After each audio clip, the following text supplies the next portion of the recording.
bisa berjumpa walaupun selamat datang santri baru. Salam kenal, saya Zainul Hasan yang mengajar matematika di kelas ini. Kita akan banyak bermain dengan angka hingga nanti ya. Kemudian untuk yang pertama kita akan mengenal tentang matematika. Jadi langsung saja ya. Jadi kita akan langsung saja ke pembahasan kita. Kita lanjut. Ini alamat sekolah kita. Kita awali sebelum pelajaran dengan basmalah. Bismillahirrahmanirrahim. Apa itu matematika? Apakah matematika itu pelajaran yang membosankan? Mungkin ya. Pelajaran yang sulit?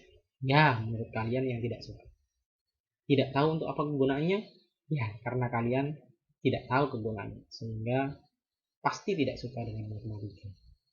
Apakah matematika hanyalah ilmu tentang menghitung saja? Matematika itu berasal dari bahasa Yunani yaitu matematikos, yang berarti ilmu pasti. Lebih panjangnya adalah ilmu yang mempelajari besaran, sesuatu yang dapat dihitung, ruang, dan perubahan. Cabang ilmu matematika ini banyak sekali, jadi kalau kamu hanya berpikir bahwa matematika itu hanya permainan angka saja, sulit, itu salah sekali. Jadi banyak cabang ilmu matematika yang bisa kamu pelajari. Yang pertama adalah aritmatika. Aritmatika ini mempelajari tentang operasi dasar bilangan seperti penjumlahan, pengurangan, perkalian, pembagian, persen, pemangkatan, dan lain-lain. Jadi walaupun kalian tidak suka matematika, sebenarnya dalam kegiatan sehari-hari seperti melakukan proses jual beli juga termasuk dalam proses yang berhubungan dengan matematika.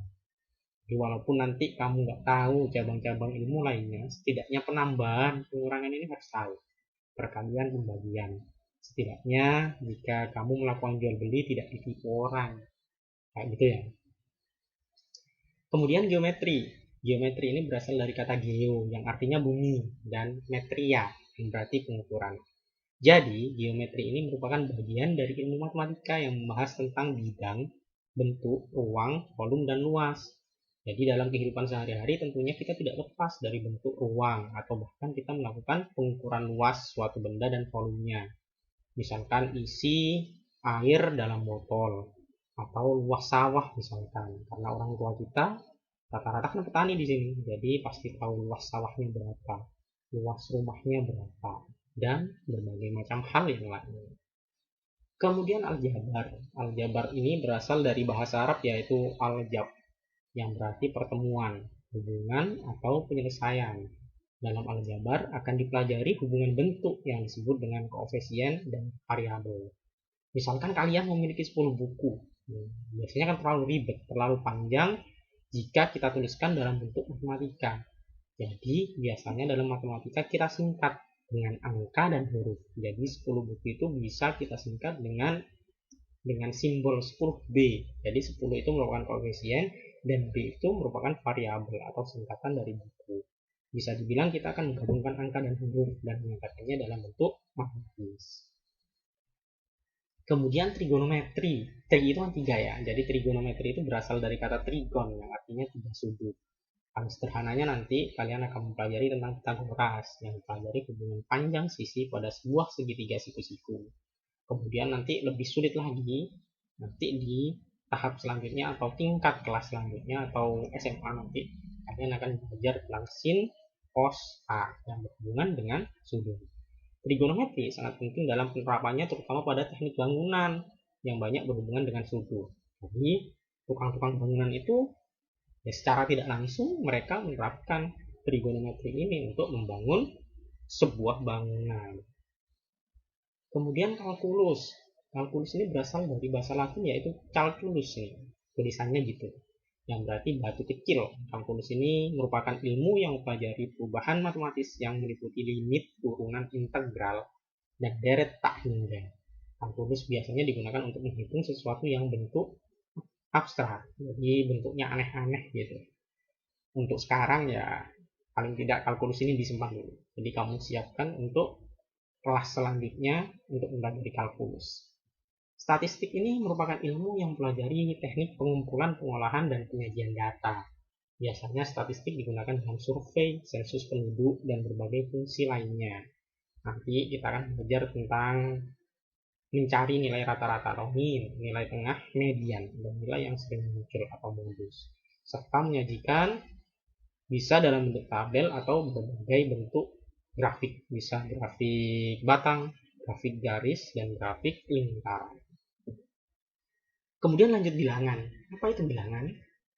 Jadi, bilangan itu merupakan konsep matematika yang digunakan dalam pengukuran.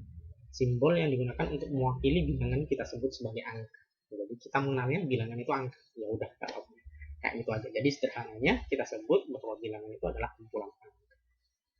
Macam-macam bilangan ya. Bilangan asli atau natural number.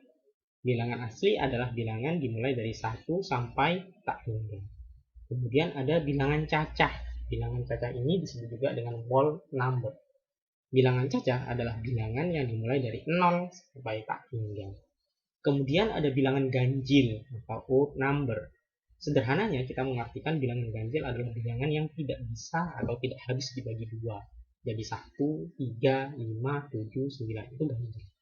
Kemudian bilangan genap atau even number itu kita mengartikan bilangan genap adalah bilangan yang bisa atau habis dibagi 2. Jadi 2, 4, 6, 8, 10, 10 bisa dibagi 2 yaitu 5.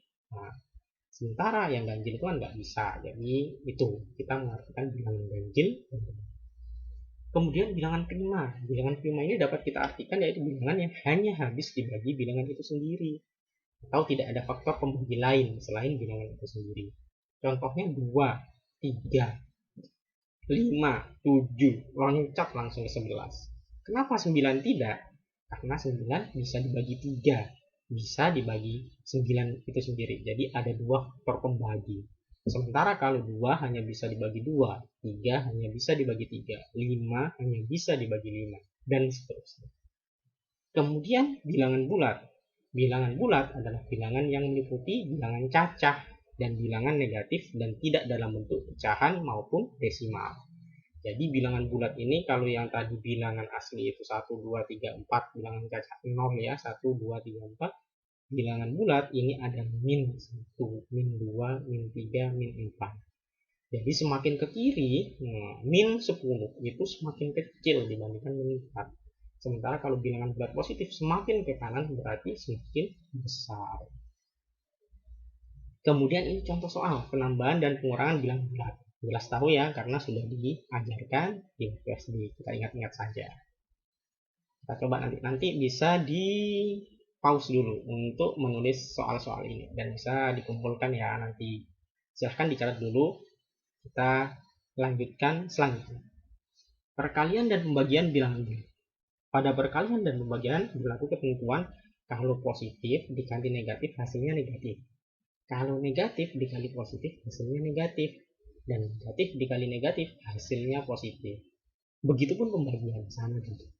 Jadi kalau ini jelas, kalau ada angka positif dikali dengan angka negatif, hasilnya pasti negatif. Kemudian ini contohnya ya, min 4 dikali 3 karena ada negatifnya dikali positif jadi hasilnya negatif, min 12. Kemudian ada negatif dikali negatif, hasilnya pasti positif, min 7 kali min 4 sama dengan 28. Kemudian ini 12 dibagi min 3. Karena positif dibagi negatif, hasilnya negatif. Dan selanjutnya negatif dibagi negatif, hasilnya positif. 20, min 20 dibagi min 4 sama dengan 5. Nah, ini yang perlu diingat. Jangan samakan pengerjakan operasi penambahan dengan pengurangan dengan operasi perkalian. Jadi kalau perkalian itu juga ada rumus pastinya.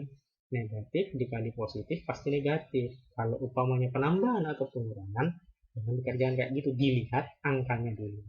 Jadi sering terjadi ketika mengerjakan operasi penambahan dan pengurangan antara dua bilangan bulat negatif, hasilnya langsung ditulis positif. Jadi misalkan min 5 dikurangi 5, hasilnya positif. Padahal utang 5, utang lagi 5 misalkan. Jadi hasilnya negatif 10. Lalu kayak gitu. Saya rasa cukup ya, karena sudah berapa menit ini.